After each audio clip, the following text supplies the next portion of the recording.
이게 자료를 준비를 하고 차분하게 읽어야 되는데 이게 그냥 막 싸지르고 있으니까 이게 자료가 준비가 된 거 아닙니까? 교환이 나름 지금 써져 있는 상태에서. 근데 이게 지금 횡설수설이 많아지는데 일단 첫 번째 말씀드리는 게 일단 차분하게 가겠어요. 지금 차분하게 약간 목소리 톤을 천천히 그래서 약간 혀가 마비가 걸리네. 그래서 생각하시는 것처럼 그 호치민 선생님에 대한 평가가 그렇게 그 공산주의라는 것과 사회주의라는 거를 뭐 택하고 싶어 택한 거 아니었다라는 게 첫 번째고, 그러니까 두 번째가 우리가 흔히 생각하는 오해가 진짜로 그 호치민 선생님이 진짜 그 반인반신과 그 절대 권력을 가진 사람은 아니었다라는 거 그 당시에. 그러면서도 저희가 방송에서 얘기를 했을 거예요. 그 이제 호치민 선생님이 이제 뒷방으로 물러나면서 이제 그 자연스럽게 은퇴를 했다는 얘기인데, 저도 이제 사료를 찾고 조사를 하다 보니까 이때부터 약간 이제 의구심이 들기 시작하는 사람들이 많았대. 그 이 사람의 정치 스타일과 지도에 대해서. 왜냐면은 성과가 없는 거야. 물론 성과지, 프랑스를 몰아내고 그건데, 이제 이 당시를 생각하는 게 프랑스를 이기는 시점부터 해서 이제 지원을 누가 했냐면 이제 중국이라든지 소련 쪽 애들, 이제 공산당 애들이 이제 지원하기 시작했는데, 저는 이제 그 역사 일단 이과 출신이고요. 2%는 또 역사 선생님을 했었던 또 출신이 있는 사람이어서 굉장히 강의를 잘하는데 궁금한 게 있어가지고 중국이랑 그때 사이가 좋았나 그럼? 중국이랑 사이가 좋진 않았어요. 근데 이제 이념적으로 같은 노선 타니까 그냥 도와준 건가? 그러니까 냉전 시대라서. 냉전 시대고 이념적으로 같이 도와준 데다가 이제 중국이라든지 소련 입장에서도 특히 중국 입장에서 제가 알기로는 뭐 저도 정확한 팩트는 아닌데 그는 제가 확실하게 찾아본 건 아니라 가지고 동남아시아를 공산화를 시키는데, 제가 방송에서 많이 말씀드렸다시피 소련과 중국은 노선이 좀 달라요. 사실은 둘이가 공산주의 국가 내에서도 약간 기득권을 잡기 위해서 많이 이제 그 힘을 내는 이제 그 갈등하는 국가였고, 중국이 큰 소리를 많이 쳤대요. 한국 전쟁 이후로, 한국 전쟁 이후로. 왜냐하면은 민주화를 막았다는 거지, 한반도에. 자기네들이 사람 넣어가지고, 물론 전쟁 초기에는 그 스탈린이 김일성이 지원해줬겠지만 자기네들이 사람을 써가지고 이제 막았다. 그러면서 이제 공산주의 국가 내에서 이제 자기네들이 이제 맹주국이 될 수 있다라는 이제 그거를 해서, 그때부터 해서 중국이 엄청나게 지원을 많이 했대요. 이런 동남아시아 국가들 같은 경우에 자기네들이 자기네들이 이제 여기서도 이제 그 소련이 이거를 만들었지만 이제 자기네들이 이제 힘이 있다라는 거지. 그러면서도 이제 그 마오 아이시부터 해가지고 이제 그 중간에도 이제 작업하고 이제 그 하는 건데, 그 중국에 있던 사람들이 지원을 많이 해가지고 어쨌든 간에 뭐 전쟁을 이길 수 있었다는 얘기를 하는 건데, 이제 사람들이 이제 의구심을 가지기 시작했다는 거죠. 호치민 선생님의 지도력에 대해서. 야, 그래 너 그 베르사유 가가지고 뭐 했어? 1차 인도차이나 전쟁 그거 중국이 도와준 거 아니야. 네가 한 게 뭐야? 물론 했지, 그 사람이 했지만도 이제 왜냐면 근데 그게 뭐냐면 이제 그 중국에 있는 중국계, 이제 중국 출신, 중국 배경 있는 이제 그 공산당 사람들이 이제 여기서 목소리가 커지기 시작한다는 거예요. 그래서 이제 과격한 사람들이, 그럼 너희 해준 게 뭐야? 라고 하면서, 그리고 결정적인 게 또 뭐냐면은 저희가 말씀드렸던 제네바 협약 있지 않습니까? 제네바 협약, 그 1차 인도차이나 전쟁의 결과로 인해서 프랑스랑 협상을 하러 가는 거죠. 프랑스랑 협상을 했다. 프랑스랑 협상을 하는 건데, 결국 또 베트남은 통일이 못 된 거예요. 분단이 된 거잖아, 남부 북부로. 그렇죠. 남부 북부로 된 거예요. 밑에는 그 누구냐, 그 정권 누구죠, 그 사람? 응오딘 GM이랑 그 바오다이 왕이 들어와가지고 다시 남부는 남부대로 정권을 세웠고, 사람들이 거기다 이제 의구심을 가졌다는 거예요. 지금까지 그 1910년도, 20년도부터 해서 베트남에서 지금 40년, 50년 동안 그 정신적 지주와 리더를 했는데 성과가 없는 거야, 그 사람이 한 게. 근데 호치민 선생님은 그 생각 계산을 했다는 거지. 자기는 생각으로는 절대 이렇게 우리가 무력적으로 덤벼서는 아무것도 안 된다. 강대국과의 정치적인 외교를 통해서 얻을 수 있는 걸 실질적으로 얻어가야 된다. 그리고 뭐 그분도 계산을 했을 거예요, 분명히. 왜냐하면 총선거라는 게 우리도 그랬지만 이상적으로 된다면은 무조건 그게 된다는 거, 자기가 당선될 수 있다라는 걸 알고 있기 때문에 남북 선거만 그리고 되게 그걸 중요히 생각했대. 선거를? 아니, 미국이 컨펌을 한다는 걸 되게 중요히 생각했대. 시대를 잘 읽었는 거야. 이제 미국이랑 국가가 이제 이 전 세계 패권국이 될 수 있다라는 거에 대해서 약간 확신이 있었다는 거지. 세계 2차 대전 이후로 뭔가를 바뀌었지 않겠습니까? 사실 2차 대전이라는 게 소련이 많이 했고 하지만 결국 방점을 찍은 건 미국이었기 때문에. 그렇기 때문에 미국의 지원, 미국의 동의가 있어야 된다는 것을 굉장히 많이 생각했다는 거죠. 그러면서도 이제 사람들이 생각한 게 베트남에 있는 그 중국의 지원을 받았던 많은 공산주의자들이 그 생각을 했다는 거야. 결국 이상론주의자구나, 이 사람은. 생각만 많다, 말만 많고 행동은 약하다. 행동 약하다. 이럴 때가 아니다. 우리 지금 무장봉기해 가지고 지금 남부놈들 땡크 밀어놔야 되는데 이럴 시간이 어딨냐 우리 지금. 이제 그런 과격한 사람들이 목소리가 커지기 시작했다. 저도 이제 보면서 이제 이제 뭐 무조건 그런 사람은 아니었다는 것 같더라고. 저도 왜냐면 이게 베트남 사람이 쓴 책도 아니고 한국 사람이 쓴 책도 아니고 그 미국 사람 어디가 뭐 그 평전 쓴 거에 대해서 제가 좀 발췌해가지고 얘기하는 건데. 네. 그러면서도 이제 이런 점 같은 경우는 저는 몰랐어요. 이제 이랬었구나 이 사람이. 그러면서도 이제 그런 상황이 계속 지속이 됐다라는 거죠. 이제 그러면서도 이제 나온 게 이제 그러면서도 이제 저희가 아는 것처럼 이제 베트콩이 형성이 되고 이제 남부에서 이제 이제 쿠데타 세력이 일어나기 시작하지 않습니까? 이제 네. 쿠데타가 일어나면서 이제 남부 GM 정권과 이제 베트남 게릴라들 간에 이제 전쟁을 하기 시작하고 이제 이때부터 이제 이 사람들이 엄청나게 힘을 얻었다는 거죠. 봐봐 이제 무장 투쟁을 해야 된다. 무장 투쟁과 약간 인민 뭐죠? 인민 막 해방 이런 것들이 해방. 이제 우리가 흔히 중국에서 많이 보는 거 아닙니까? 이제 중국에서. 그래서 이제 그때 중국이 한참 이제 대약진 운동하고 네. 이제 막 마오이즘 이런 거 빠져가지고 이제 영향권을 넓히다 보니까 이제 그런 사상들이 뭐냐면 이제 진짜로 이제 얘기하는 게 이제 지주계급 타파 막 이런 거 있잖아요. 막 농지 토지 개혁 막 괜찮습니까? 부르주아는 인민의 적 하면서 이제 막 죽창 들고 이제 막 진짜 죽창 너도 나도 한 방 막 이런 거 할 때니까 이제 그런 이제 영향을 받은 사람들이 이제 밑에서 이제 네. 있었고 이제. 저도 그런 시각은 되게 재밌게 봤어요. 저도 제 생각이기도 하고 그 책에서도 유출을 한 건데 네. 이제 그 사람들까지도 이제 그 사람들이 뭐 호치민 씨라든지 우리가 아는 그 봉웬잡 뭐 이런 장군님들 그 1차 혁명을 했다든지 자유 독립하신 분들을 다르게 본다는 거죠. 네. 왜냐면은 그 사람들 같은 경우는 이상주의자에 바꾼 건 없지만도 어쨌건 간에 부르주아 계급이었다는 거야. 그 사람들 입장에서도. 왜냐면은 우리가 이제 저희가 뒤에서도 말씀드릴 뭐 레주원 이런 사람들 같은 경우는 진짜로 그 밑에서 어디지 동네 동석이 이런 거 하다가 막 혁명에 뛰어들어 가지고 뭐 위치에 올라가 가지고 결국은 이제 베트남에 서기장까지 했던 한 사람인데 그런 사람들 같은 경우는 진짜 우리가 생각하는 그 공산주의 표본 같은 사람이잖아요. 진짜로 어디 진짜 가난한 가정의 아들로 태어나서 농사 짓다가 막 지주 물러나라 이래가지고는 이제 위기 상황에서 해가지고 한 사람인데 끝까지 가신 분인데 생각하면 봉엔잡 씨라든지 이제 우리 호치민 선생님 이런 분들 같은 경우는 어릴 때 가난했는지는 내가 모르겠지만 어쨌건 간에 프랑스 영향을 받은 사람들이고 네.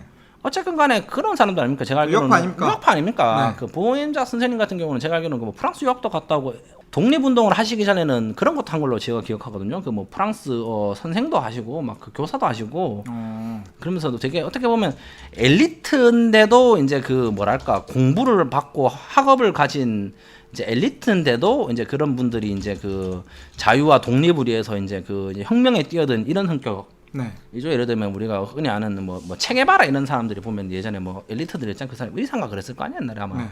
그런 사람들이 이제 갑자기 이제 민중이 힘들어하는 거를 보지 못하면은 이제 막 세상을 바꾸겠다 이제 이런 식으로 나온 사람인데 이 사람이 제가 알기로는 봉엔잡 장군님 같은 경우는 되게 좀 그런 게 있었다 그러더라고. 프랑스어도 되게 잘하고 어쨌든 간에 연세가 있으시다 보니까 그 영향권에서 잘하신 분이고. 그러면서 이제 이게 저희가 말씀드린 DMBF 전투를 이긴 이제 그런 분들인데 승전으로 이끈 장군님이신데 이제 이것까지도 이제는 그거를 이제 이제 계급으로 봤다. 이제 신흥 떠오르는 사람들 같은 경우는 이제 두 분 다 어쨌건 간에 호치민 선생님도 다 외국 유학 다 다녀오시고 다들 세상을 보신 분들이니까 자기네들이랑 좀 다르게 보면서 약간 중국의 이제 대약진 운동과 문화혁명 시절에 이제 그런 우리가 생각하는 괴물 같은 공산주의의 모습을 이제 사람들이 보면서 이게 혁명이 아니고 지주 계급을 타파하는 게 이제 우리가 생각하는 민중을 위한 길이 아닌가라는 생각을 하면서 그러면서 결국 이제 제네바 협약 이후로 남북한이 분단이 되면서 호치민 선생님이 가장 큰 과 중 하나가 이제 토지개혁 얘기가 나오거든요. 여기. 네. 토지개혁. 그게 뭐냐면 이제 쩌영찐이라는 옛날에 베트남에 있는 약간 또 개국 공신 같은 사람 한 사람인데 그 사람을 앞세워서 이제 중국식 토지 개혁을 했다 그러더라고. 진짜로 밑도 끝도 없는 이제 지주 개혁 타파 인민을 위한 있잖아요. 이전에도 토지가 다 주인이 있었는데 이제 그거를 이제 있었는데 그걸 이제 다 그냥 국가에서 북부 쪽으로 이제 싹 다 그냥 밀어버렸다는 거지. 그걸 그냥 그러면서 이제 이게 문제가 뭐냐면은 진짜로 여기 배불리 먹던 속된 말하는 배부른 돼지주들 네. 있지 않습니까? 그런 사람도 있었겠지만 일반의 선량한 민중들이 이게 대해서 너무 많이 갈려 나갔다는 거. 그리고 심지어는 이거는 베트남 내에서도 약간 그게 있었다 그러더라고. 그 예를 들면 여기서 진짜로 그 1차 인도차이나 전쟁하면서 독립운동 해가지고 야 이제 좀 살만하다 자기네들은 이제 그 독립운동을 했고 나도 이제 좀 먹고 살아야겠다 하는 사람들까지도 이제 다 갈아 넣었다는 거야 이제 여기 대해서. 물론 이거는 나중에 이제 호치민 선생님께서 사과를 한다고 하더라고요. 이제 잘못된 거라고 해서 이제 그 사과를 하지만도 그 앞에서 말했던 그 이제 중국의 영향이 들어갔다는 거죠. 이제 이게 여기서도 그러면서도 이제 사람들이 얘기하는 거야. 이제 이거 잘못됐냐 못됐냐 하는 건데 이제 이거에 대해서는 저도 얘기를 못 하겠는 거예요. 우리가 맨날 그러잖아. 이게 이러면서도 결국 도장 찍은 사람이 책임을 져야 되는 게 아닌가?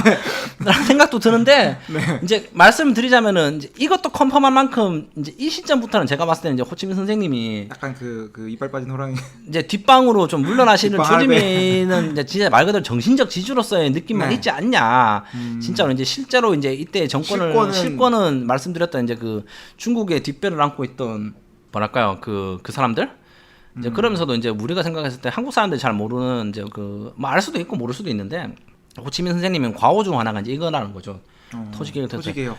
굉장히 많은 사람들이 이제 여기서 이제 희생이 되었대요. 왜냐하면 진짜로 그 알지 않습니까? 그 중국의 뭐 문화혁명이라든지 그 약정운동하면서 그 광기들 진짜로 뭐 안경만 쓰고 있으면 때려 죽여버리고 약간 그 정도의 미친 광기였지 않습니까? 문화혁명 때.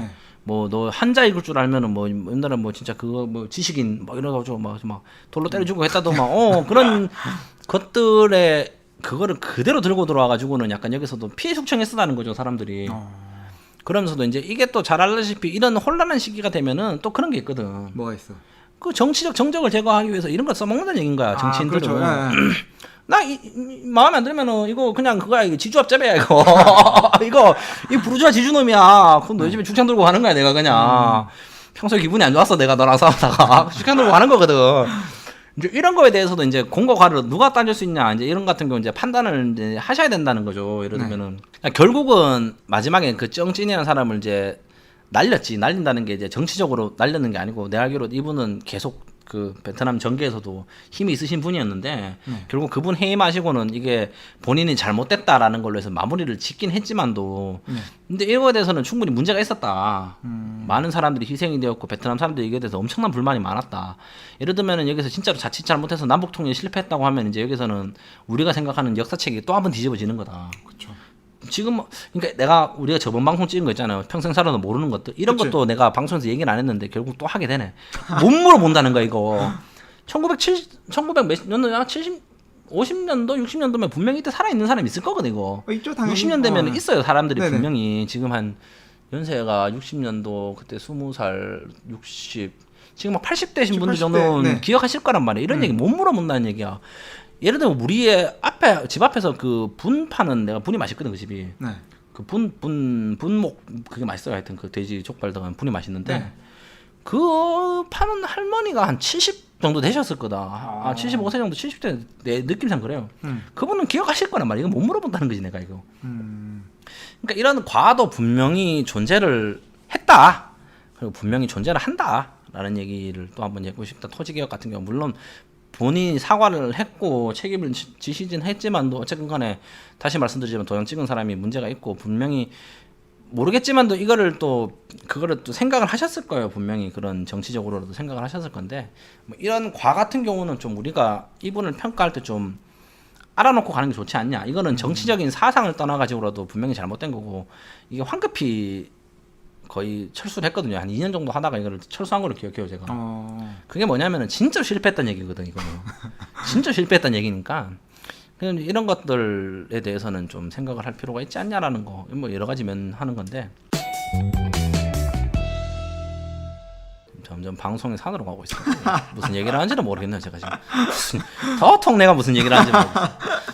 일단은 뭐 첫 번째 얘기가 베트남 정치인의 공과 과, 뭐 양면성, 입체성, 이런 공산주의자라고 평가하기에는 이 사람은 뭐 미국에 손을 많이 벌렸었다 서구권의 사실. 그게 첫 번째고 두 번째가 뭐 너무 좋은 것만 있는 것도 아닌 게 이제 그 토지개혁 문제라든지 이런 걸 통해서 정적 제거 겸 뭐 해가지고는 사실은 베트남 사람들 입장에서는 너무 많은 피해를 봤다라는 거. 그리고 또 뭐가 있을까요? 일단 그러면서 계속 얘기를 해봅시다. 이제 그러면서 이제 나오는 게 이제 아까 말씀드렸던 이제 그 남부에 있던 그 레주원 씨라는 사람이 이제 북부로 올라오게 됩니다. 그 이제 원래 레주원이 남부에 있다. 그 사람이 아마 제가 알기로는 그쪽에 있던 그 베트콩 네. 그 비엔민인가 그때 그 네. 용어가 기억이 안 나. 베트콩은 아니잖아 지금. 꽝찌성에서 꽝찌에서 태어났을 거야 아마. 철도원으로 일하다가 그러니까 레주원이라는 사람이 알아보고 있는데 판보 있자고 저런 사람들은 한번 방송에서 한번 하고 싶은데 네. 이제 그때 이제 철도원 진짜로 아무것도 아닌 사람이죠. 따지고 보면은 그 네. 지주계급도 아니고 그쵸. 이런 사람들이 이제 그 비서로 발탁돼서 이제 아마 북부로 올라오시는 분인데 네. 이제 이때부터 이제 진짜로 이제 그 베트남 미국과의 전쟁은 이제 이분이 그랬다고 보는 게 맞아요 사실은. 그때 저희가 방송에도 언급한 것처럼 이제 보응엔잡 장군 같은 경우는 이제 그 구정 공세 이런 거 할 때 네. 사람 갈아 넣는 거 하지 말라 했다가 이제 폴란드로 그냥 네가 가라 와뭐 바르샤바 네가 가라 바르샤바 하면서 좀 쉬다 오이쇼 하면서 이제 보내버렸고 이분이 올라오면서부터는 이제 실제로 이제 우리가 생각하는 진짜로 베트남이 공산주의가 되는 것 같거든요. 네. 이제 이분이 올라오면서부터 이제 우리가 말하는 이제 그 진짜로 그 과격한 분들, 전쟁하는 분들, 진짜로 성과를 내고 싶어하고 지주계급을 밀어내고 싶은 분들은 이제 북부 베트남에 이제 정치를 잡게 된다. 라는 얘기가 이제 되면서부터 사실 이때부터는 제가 봤을 때 이제 우리가 생각하는 또 오해하는 게 이제 호치민 선생님이 이제 생애가 끝날 때까지 영원히 이제 그 권력을 누리신 분은 아니라는 게 이제 이분이 올라오면서부터 이제 거의 밀렸다고 저는 생각을 해요 개인적으로는. 그 레주원 씨가 되면서부터 이제 그분들이 들어오면서부터 이제 그 결국 이제 그 남부에 쳐들어가는 거를 동의하죠. 사실은 이제 그 호치민 선생님들 입장에서도 이제 결국은 동의했다 그러더라고 이제 여기 대해서는. 왜냐하면 이제 그 더 이상 답이 없다. 이제 더 이상 이렇게 이제 정치적인 해결책으로는 푸는 게 답이 없다라고 해서 동의를 했고 결국은 베트남에서 이제 내전이 벌어지게 되는 거죠. 이제 그러면서 제가 이제 하고 싶은 얘기는 첫 번째가 일단 뭐 이제 권력에서 좀 물러나신 경향이 있고 두 번째가 이제 신화가 만들어진 거가 있지 않을까.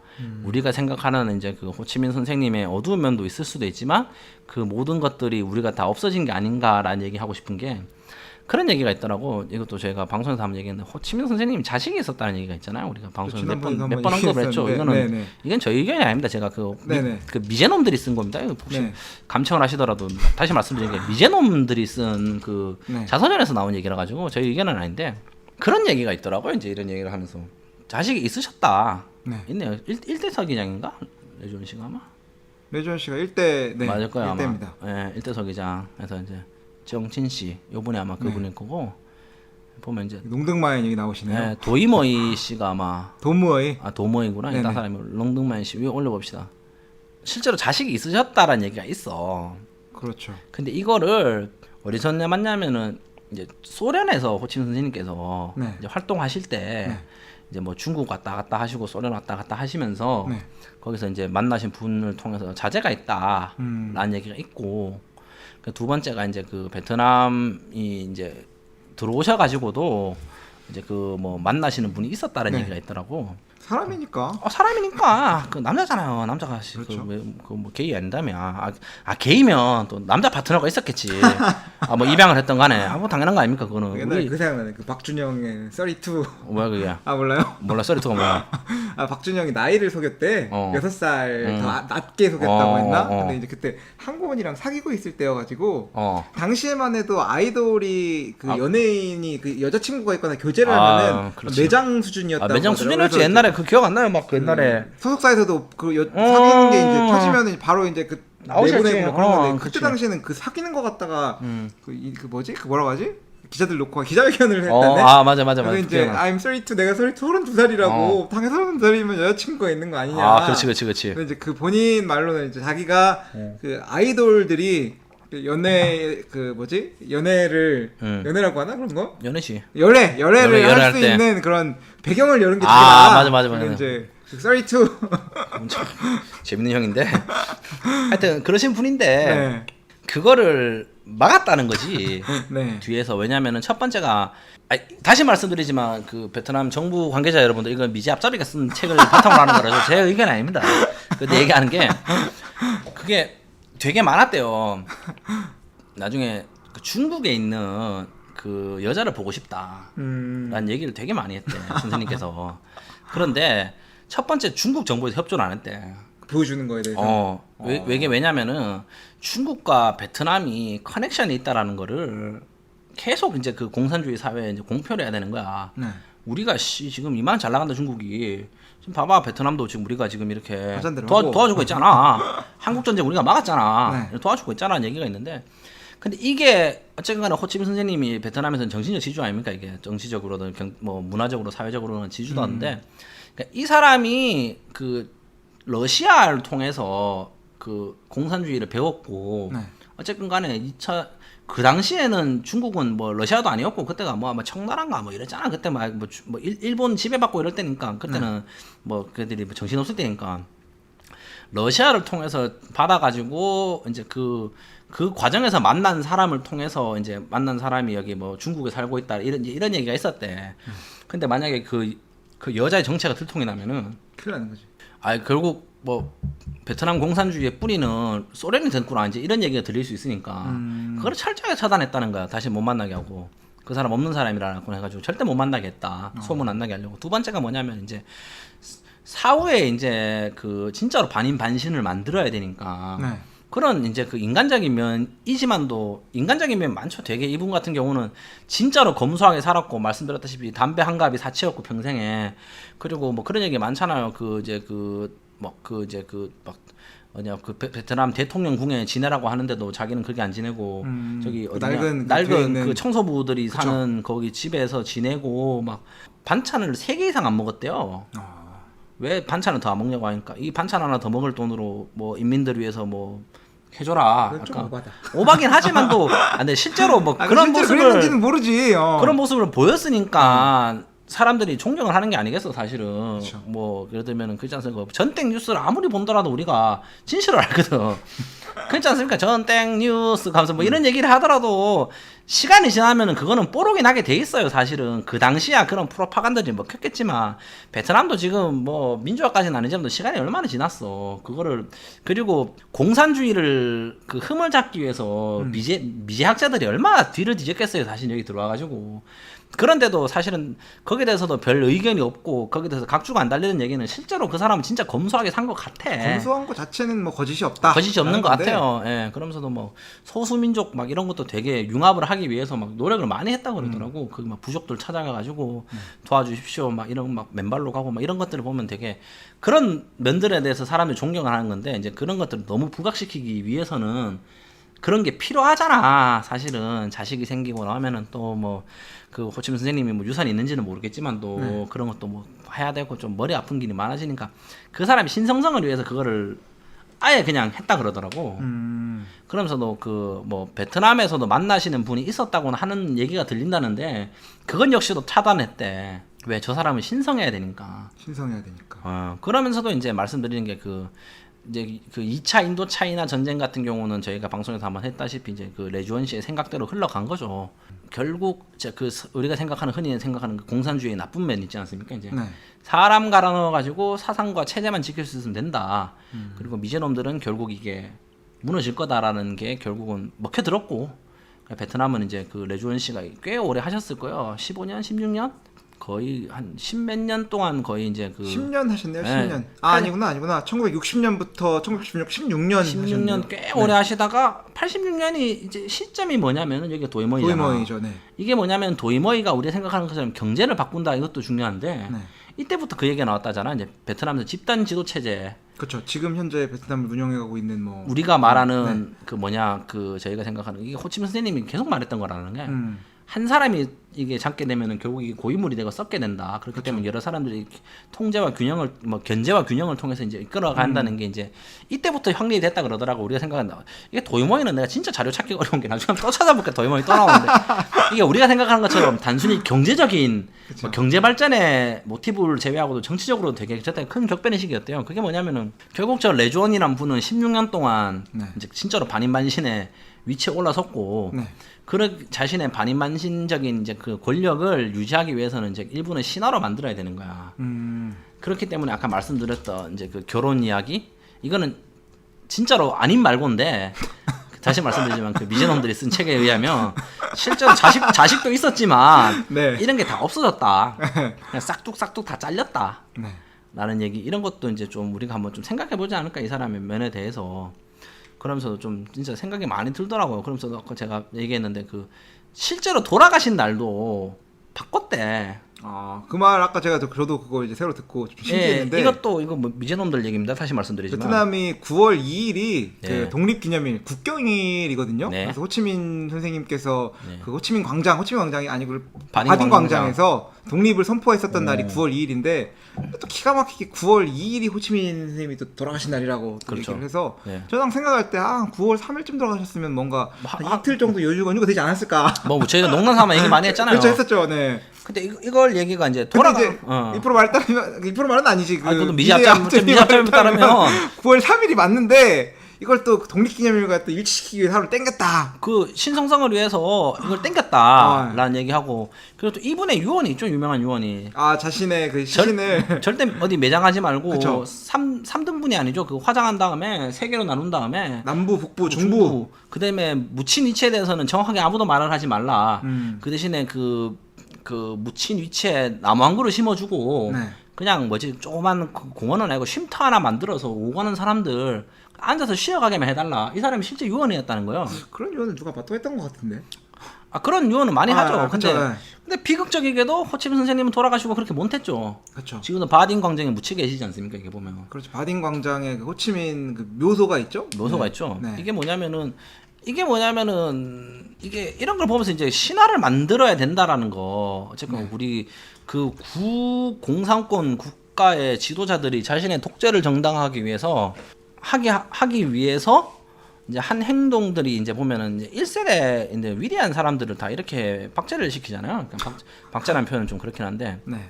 뭐 진짜로 그래 돼버리냐. 예를 들면 스탈린이 레닌을 그렇게 만든 것처럼 미라를 하는 게 이게 보면 좀 신기했다. 그런 거 보면서 이제 뭐 이분에 대해서 이제 뭐 독재를 보시니 어니 하더라도 이거는 후세의 뜻에 의해서 만들어진 거다라는 걸 좀 염두에 두셨으면 좋겠어요. 우리 뭐 많은 분들 생각하실 거예요. 저기 다 독재가 아니냐고 호치민이라는 사람. 근데 그게 아니고 뭐 명과 암도 있다. 아까 말씀드린 것처럼 잘못한 것도 있고 하지만 또 이런 거 같은 경우는 좀 후세의 그 신화적인 영역으로 만들기 위해서 인위적으로 좀 조작된 게 있다라는 거.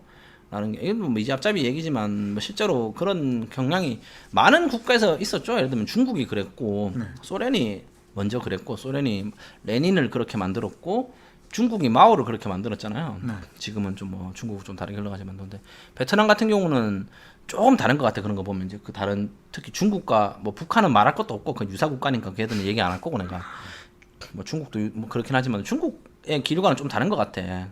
그 이외에 나온 정치 지도자들을 신성화시키진 않잖아. 그렇죠. 그런 거는 전혀 없는 것 같아요. 것 보니까 같고. 그 견제와 균형이 굉장히 먹히는 것 같은데 신성화는 안 시키는 것 같아요.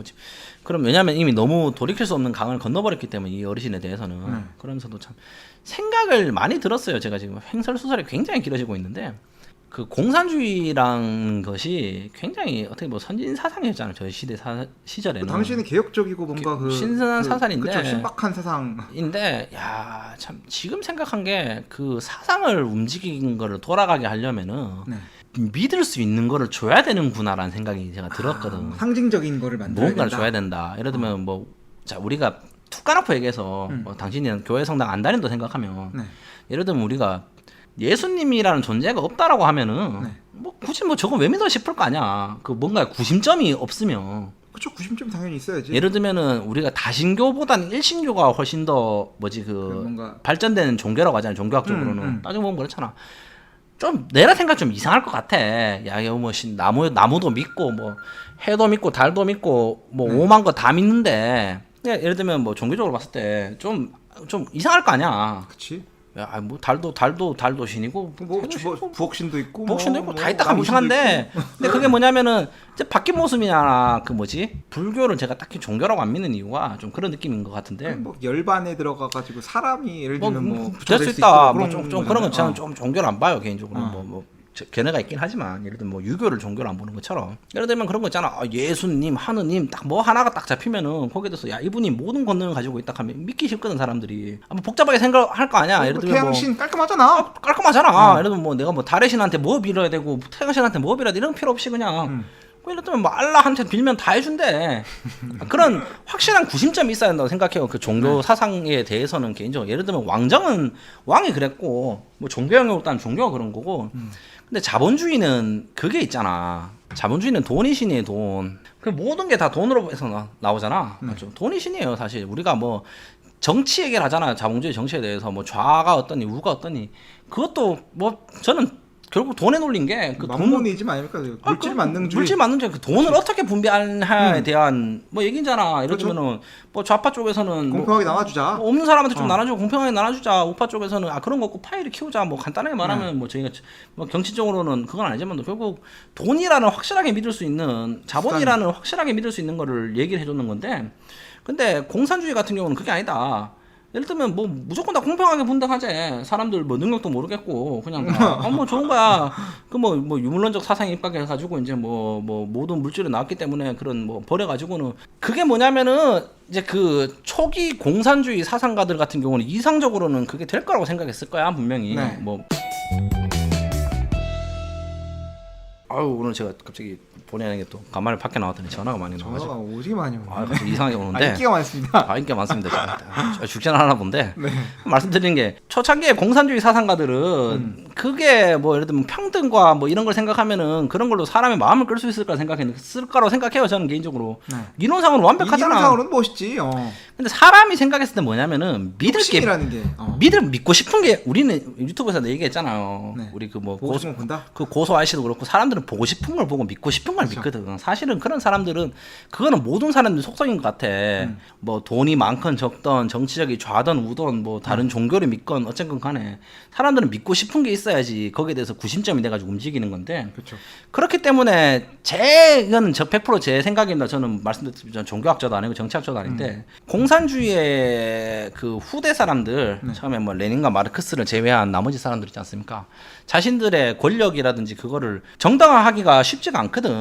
왜냐면 개인적으로 생각했을 때 공산주의는 모두한테 공평해야 되는 사상이니까. 그렇기 위해서 그거를 이제 자신의 그 뭐랄까 권력을 정당화시킬 수 있는 한 방법 중 하나로 그걸 선택한 게 아닌가. 종교에서 뭔가를 가져왔지 않을까. 그 절대적인 그 완전 무결한 뭔가 그 신적인 존재를 뭐 신적이라고 하기엔 좀 그렇지만 왜냐면 공산주의랑은 또 신이랑은 거리가 있으니까 그렇게도 종교를 안 좋아했던 사상가들이었지만 또 아이러니하게 종교적인 예를 들면 밀려야 된다. 예를 들면은 우리가 당신이 그렇고 나도 그렇고 우리 성당과 교회를 안 다닌다고 생각했을 때 그 예수님의 신성성이 없다라고 생각했을 때 그러니까 그 사람이 걸어왔던 행적을 보면은 되게 존경할 만한 거잖아. 예를 들면은 그 막 어려운 사람들을 위해서 막 그 노력하시고 그 로마에 압제하다가 그 이스라엘 민중들을 위해서 돌아가신 분으로 기억될 수 있단 말인 거지. 우리가 생각했을 때 뭐 그 종교인을 떠나가지고 역사책으로 봤을 때는 그런 완전 무결한 뭐랄까 그 위대한 사람을 만들어야 됐지 않을까. 그런 사람들을 위해서 본인들은 그러잖아. 종교는 없어 공산주의 국가야. 우리는 종교는 우리의 적이라고 하지만도 사람들을 모으기 위해서는 그런 그 뭐랄까요 그 위대한 사람 하나를 통해서 사람들을 모으는 게 가장 효과적이고 빠른 방법이라고 그들은 생각했다고 생각해요. 그러면서도 이제 호치민 선생님을 후대 사람들이 좀 그렇게 만들었지 않나라는 게 아까 말씀드린 것처럼 그렇게 만들었을 밖에 없을 것 같다. 그러면 그러니까 지금 현재 시선으로 볼 때 호치민 선생님을 바라보면 진짜로 흠결이 없잖아. 이렇게 없지. 사람이 이렇게 흠결 없을 수가 없거든. 그러니까 그 사람은 사람인데 사람이에요. 예수님 아니잖아. 예수님 아니잖아. 그런 게 아니거든. 그럼 만약 진짜로 그랬으면 이 사람 호치민 선생님 종교인이 됐겠지. 그렇죠. 호치민 교가 돼가지고 그렇게 했을 건데 그런 건 아니거든. 근데 말씀드리는 게 이제 이런 식으로 형태를 통해 가지고 후대에 있는 사람들이 자신의 독재를 정당하기 위해서 이런 형태를 통했지 않을까라는 게 제 생각이고 그렇기 때문에 우리가 이 분을 봤을 때 좀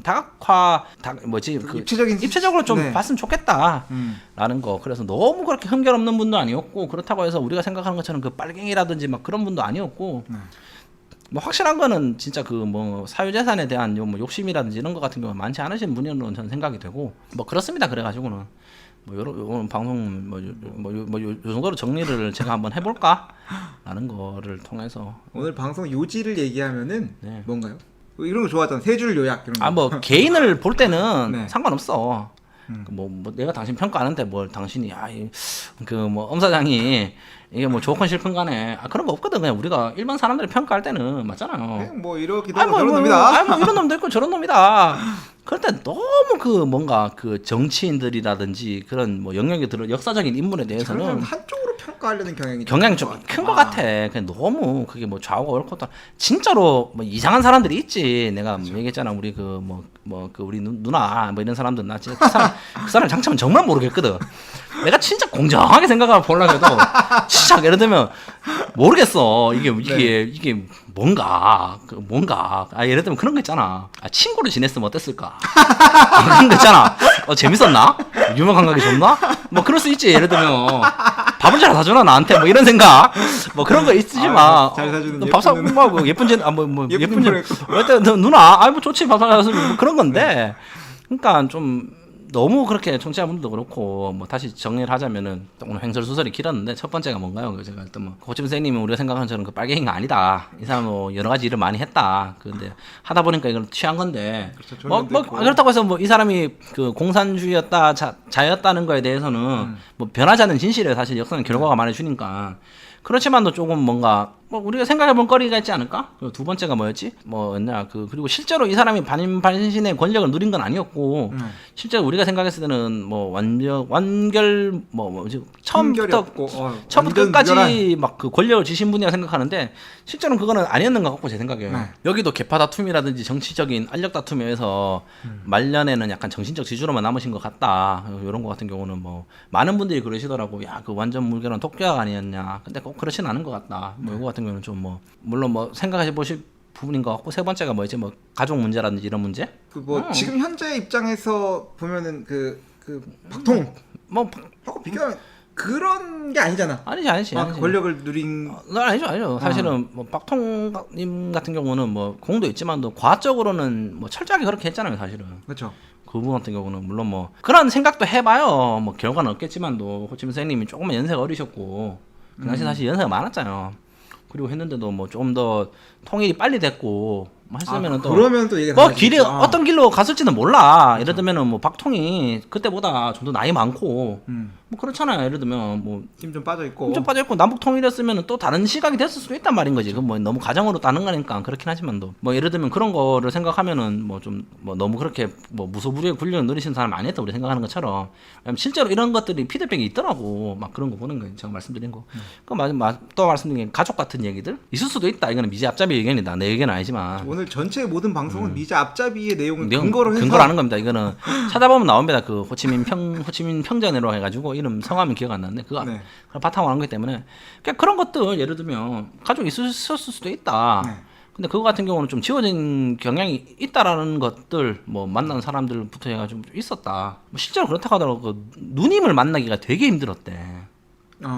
그거는 뭐 정치적인 의견이 아니고. 그건 뭐 실제적으로 왜냐면은 그 이런 대업을 하는데 그 자신의 개인적인 그 뭐랄까 혈육이라든지 이런 거에 뭐 사견이 섞이면 안 된다라는 게. 또 그 미션 임파서블인가? 그런 거 나오잖아. 뭐. 와이프가 있는데 와이프랑 이혼해가지고 안 만나고 있는 거. 그 대업을 해야 되는데 그렇지. 가족이라는 게 있어 가장 큰 위협적인 요소가 될 수 있으니까. 그게 되게 만나기 힘들었대요. 그런 게 나중에 되면은 이제 그것도 약간 좀 의도적으로 좀 차단한 것도 있다고 하는데 처음에 뭐 본인 뜻으로라도 약간 좀 그런 게 있었다 그러더라고.